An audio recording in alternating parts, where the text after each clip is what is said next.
Hi friend, good morning. Basically एक case आया है कि इलेक्ट्रॉनिक कैश लेजर में क्लाइंट ने अमाउंट गलती से गलत टैक्स हेड में डिपॉजिट कर दिया है। जैसे कि अभी आप देखो, यहाँ पे इलेक्ट्रॉनिक कैश लेजर बैलेंसेस दिखा रहा है। आईजीएसटी में 2,17,813, सीजीएसटी में कुछ नहीं है, जीरो है, और एसजीएसटी में 5,41। एक्चुअली क्लाइंट से गलती क्या हुई, वाइल मेकिंग द पेमेंट, जब पेमेंट कर रहे थे वो लोग, तो अमाउंट सीजीएसटी में डालना था, गलती से पार्टी ने अमाउंट को सेस में डाल दिया है, और ये सेस टैक्स हेड में चला गया है। अब ये अमाउंट को अगर देखना है आपको तो यहाँ से सर्विसेज में जाओ, लेजर में जाओ, इलेक्ट्रॉनिक कैश लेजर में जाते हैं। अब इलेक्ट्रॉनिक कैश लेजर में अगर आप यहाँ पे टोटल अमाउंट देखोगे तो 11,87,551 दिख रहा है। अब इस पे मैं अगर क्लिक करता हूँ तो देखो, यहाँ पे सेस का अमाउंट होगा, जहाँ पे सेस के अमाउंट में आपको ये टैक्स हेड में 4,28,279 रुपीज दिखा रहा है। एक्चुअली ये अमाउंट होना चाहिए था सीजीएसटी में, सो दैट क्लाइंट को सीजीएसटी की लायबिलिटी पे करनी है। बट प्रॉब्लम ये है कि अमाउंट अब सी सेस में है, सीजीएसटी में नहीं है। अब सीजीएसटी में अगर नहीं है और सेस में अमाउंट पड़ा है तो ऑब्वियस सी बात है, वो सीजीएसटी की लायबिलिटी पे ही नहीं कर सकते। तो अब क्या किया जाए ऐसे केस में? क्लाइंट ने फोन किया कि परवेज, ऐसा ऐसा क्वेरी है और मेरे साथ ऐसा हो चुका है। तो मैंने बोला, टेंशन लेने वाली बात नहीं है, ऐसे केस में कोई बड़ा चैलेंज नहीं है। हालांकि पहले अगर बात करूं तो पहले अगर का सिचुएशन होता तो फिर इश्यू हो सकता था, फिर अपने को प्रोसेस फॉलो करना पड़ता रिफंड क्लेम का।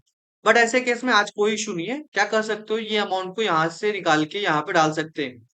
यानी कि हम लोग ये फंड जो है ना, सेस का अमाउंट निकाल के यहाँ से यहाँ पे ट्रांसफर कर सकते हैं। जो गलती हो गई क्लाइंट से वो हो गई, कोई बड़ा मेजर प्रॉब्लम नहीं है। आज के दिन में पहले होता था कि भाई एक बार पेमेंट जहां पर हो गया वो हो गया, आप शिफ्ट नहीं कर सकते हो।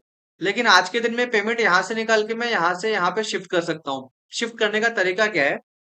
शिफ्ट करने के लिए आपको कुछ नहीं, सिंपल एक फॉर्म फिलअप करना पड़ेगा जिसका नाम है PMT-09।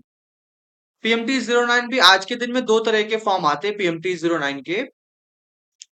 PMT-09 अगर दिखाऊं तो दो फॉर्म मिलेंगे आपको यहीं पे देखो। एक मिलता है file GST PMT-09, transfer amount with in same GST IN। अगर एक ही सेम जीएसटी रजिस्ट्रेशन में अगर आपको अमाउंट ट्रांसफर करना है, यानी कि यही जीएसटी है, आपको एक टैक्स हेड से पैसा निकाल के दूसरे टैक्स हेड में डालना, जैसे अभी हम लोग यहाँ पे करने वाले हैं। पैसा सेस से निकाल के हम लोग सीजीएसटी में डालेंगे।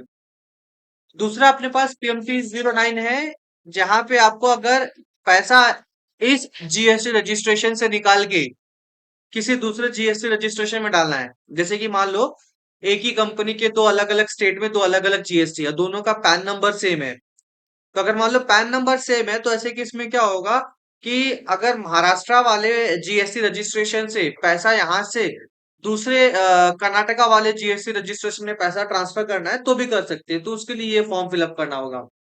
बट अभी जो क्लाइंट का सिचुएशन है, ऐसे केस में उनको सिर्फ टैक्स हेड चेंज करना है, पैसा सेस से निकाल के सीजीएसटी में डालना है। तो ऐसे केस में आपको फाइल करना पड़ेगा, file GST PMT-09, transfer of amount with in same GST IN। Click करते हैं इस पे। अब देखो, यहाँ पर आपको फंड दिखाई देगा कि सेस में आपका अमाउंट पड़ा हुआ है 4,28,000 रुपीज।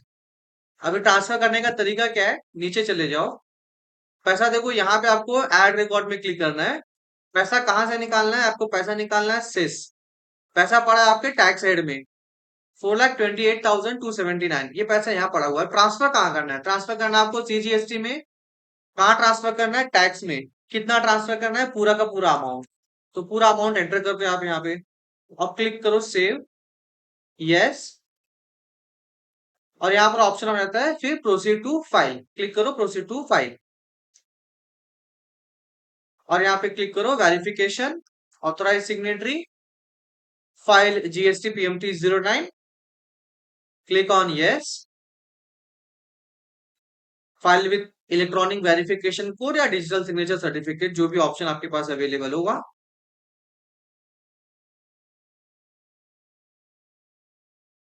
मैं इसको सबमिट करता हूँ विथ पासकोड। Filing successful. अभी देखो, मैं फाइलिंग कर दिया, मैंने जीएसटी PMT-09 चालान फाइल कर दिया है। अब अमाउंट मेरे पास अभी भी उतना ही है, 11,87,551। अब इस पे मैं क्लिक करूं तो अमाउंट देखो आपका सीजीएसटी में आ गया, 4,28,279। पैसा सेस से निकल गया। अब सेस में अगर आप देखोगे तो यहाँ पे अमाउंट जीरो है, पैसा निकल के सीजीएसटी में आ चुका है, यानी कि अब क्लाइंट अपना टैक्स पेमेंट सीजीएसटी में कर सकता है। पहले पॉसिबल नहीं था, क्योंकि सेस के फंड को आप सेस में ही यूज कर सकते हो, सेस की लायबिलिटी अगर होती है तो ही यूज करोगे, अदरवाइज वो यूज नहीं हो सकता था। बट PMT-09 चालान आने से ये हो गया कि अगर कोई गलती हो जाती है बाई इंटेंशनल और अनइंटेंशनल, इंटेंशनल तो होगी नहीं, अनइंटेंशनल कोई गलती होती है, तो आप अपना फंड यहाँ से वहां इस टैक्स हेड से दूसरे टैक्स हेड में निकाल के डाल सकते हो। बात खाली टैक्स हेड की नहीं है, अगर ये पैसा मुझे अलोकेट करना है इंटरेस्ट, पेनल्टी, फीस, अदर किसी भी हेड में, ये फंड ये जो फंड है मैं किसी भी पर्टिकुलर हेड में यहाँ पे ट्रांसफर कर सकता हूँ, कोई भी रिस्पेक्टिव हेड। जैसे कि मुझे अगर पेनल्टी पे करनी है, पेनल्टी इन केस, या फिर मुझे लेट फीस पे करना है, तो मेरे पास एक्सेस फंड पड़ा हुआ, तो उसको मैं वहां से वहां पे ट्रांसफर करके लेट फीस अपना पे कर सकता हूँ। तो ये है PMT-09 चालान। बेसिकली अगर ऐसी गलतियां हो जाती है अगर पेमेंट करते वक्त, कि आपका पेमेंट एक गलत हेड में चला गया, फिर वो उसको वहां से निकाल के दूसरे हेड में डाल सकते हो और आसानी से अपना फंड को यूटिलाइज करके टैक्स लायबिलिटी पे कर सकते हो। अदरवाइज अगर ये ऑप्शन पहले नहीं होता था तो ऐसे केस में फिर आपको जो अमाउंट है सेस का वो ब्लॉक हो जाता था, यानी जो पैसा जहाँ पे गलत हेड में चला गया वो पैसा ब्लॉक हो जाता था। तो उसको आपको अप्लाई करना पड़ता था रिफंड के लिए, कि आप रिफंड करो, तो पैसा 15 से 20 दिन के अंदर आपके अकाउंट में आता था। लेकिन रिफंड क्लेम करने के लिए टाइम लगता था। बट ऐसे केस में आपकी जीएसटी फाइलिंग तो करनी है, तो ऐसे केस में आपको एडिशनल अमाउंट डिपॉजिट करने पड़ते थे, यानी कि आपका कैपिटल वर्किंग ब्लॉक हो जाता था, आपका फंड ब्लॉक हो जाता था। बट ये सब प्रॉब्लम से छुटकारा पाने के लिए गवर्नमेंट ने बोला कि चलो ठीक है, सिंपल करते हैं, आप अपना फंड गलत हेड में चला गया, ट्रांसफर कर दो using PMT-09 challan. I hope आप लोग को समझ में आ रहेगा कि मतलब PMT-09 चालान कैसे यूज करते हैं। ठीक है, थैंक यू। अगर वीडियो पसंद आए तो प्लीज जो भी करना कर दो। Thank you.